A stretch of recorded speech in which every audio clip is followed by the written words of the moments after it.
Você já tentou sair de um aplicativo, mas ficou preso em uma sequência de telas, botões confusos e cores chamativas que prenderam totalmente sua atenção? Ou já pegou o celular só por 5 minutos e quando viu perdeu uma hora inteira? Pois é, isso pode não ser só culpa sua. Olá a todos, eu sou a Bruna Ribeiro Pérez, do curso de Engenharia de Software do Campo Lourdes, da PUC Minas. Eu sou a Erika Alves, também estudante do curso de Engenharia de Software aqui do Campo Lourdes, da PUC Minas. E eu sou Estel Felipe Torres, estudante de Engenharia de Software do mesmo campus, e nesse episódio vamos discutir o tema: designers obscuros, usuário como dependentes e designers como obscurantistas da sociedade. Antes de começarmos a conversa, vale destacar os artigos que serviram como embasamento para a elaboração desse episódio.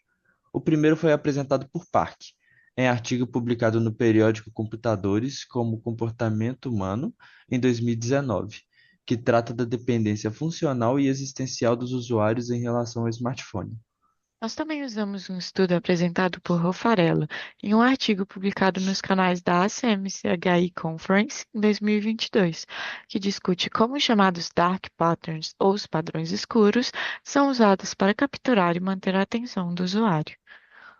Outro artigo essencial foi apresentado por Bangert Blanche na ICM Conference on Design Interactive System em 2021, que traz a perspectiva dos próprios usuários sobre como percebem a manipulação em interfaces digitais.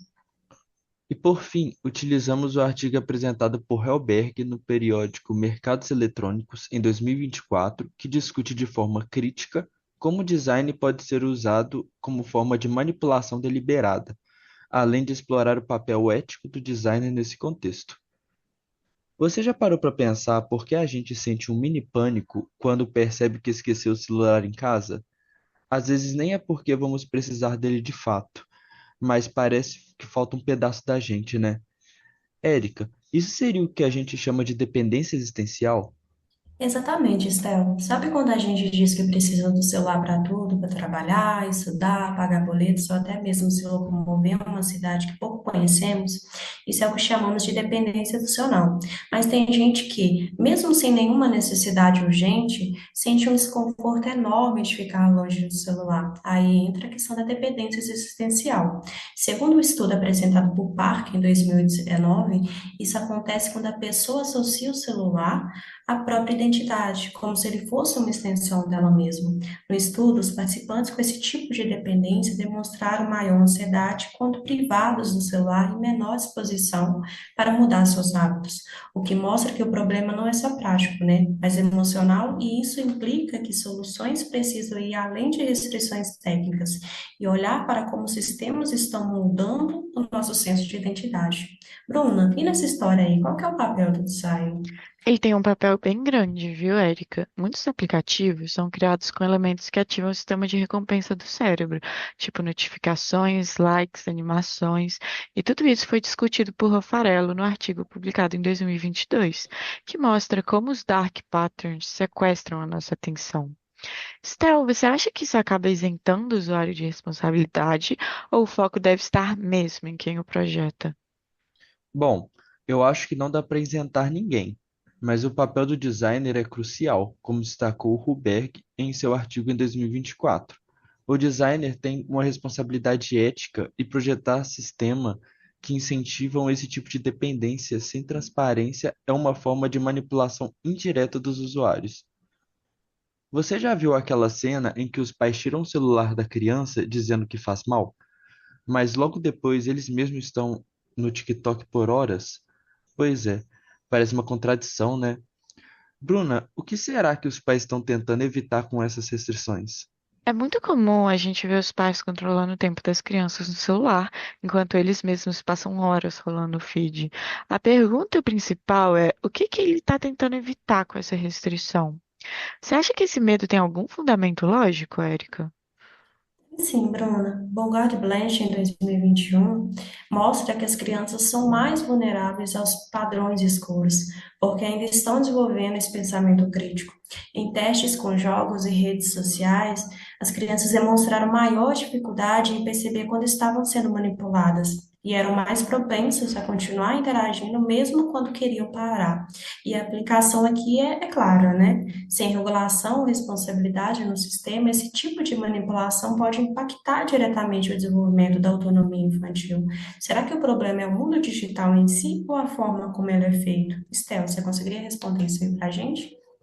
Bem, para mim o problema não é digital em si, mas o jeito como ele está sendo moldado e quem molda.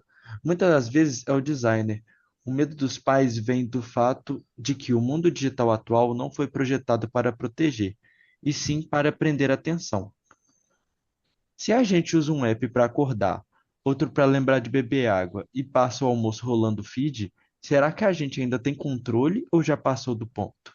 Bruna, será que aí cruzamos aquela linha vermelha entre o uso e o vício? Bom, segundo o Parque, em 2019, o vício digital aparece quando o uso começa a afetar negativamente a nossa vida, causando ansiedade, insônia e isolamento. E no estudo, os usuários com sinais de vício apresentaram prejuízos reais em rotina, relacionamentos e saúde mental.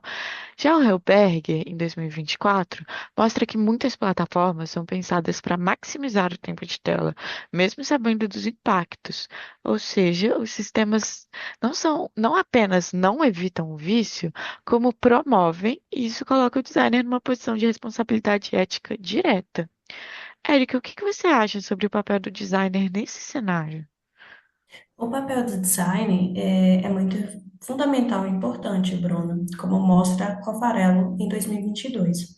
Os padrões escuros, eles vêm sendo usados justamente porque trazem resultados rápidos. Mas aí fica um dilema interessante. Será que um bom resultado para a empresa justifica o impacto negativo no usuário?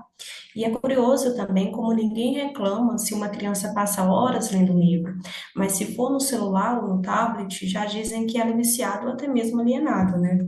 Será que é mesmo o dispositivo o problema?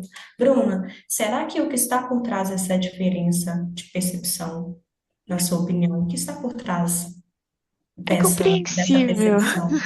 que haja esse incômodo, mas o problema não está no tablet em si. O artigo representado pelo Bongard Blanch em 2021 e o artigo do Raffarello em 2022, eles mostram que os padrões como autoplay, scroll infinito, recomendações baseadas em inteligência artificial, foram responsáveis por prolongar artificialmente o tempo de uso, muitas vezes sem que o usuário sequer percebesse a implicação disso. E isso é o que a gente chama de vício digital. E isso não deveria recair sobre o usuário, sobre o dispositivo, mas sobre o modo como os sistemas são intencionalmente projetados para capturar a atenção. Estel, você acha que esse medo pode ser reflexo de como o design tem sido usado? Com certeza.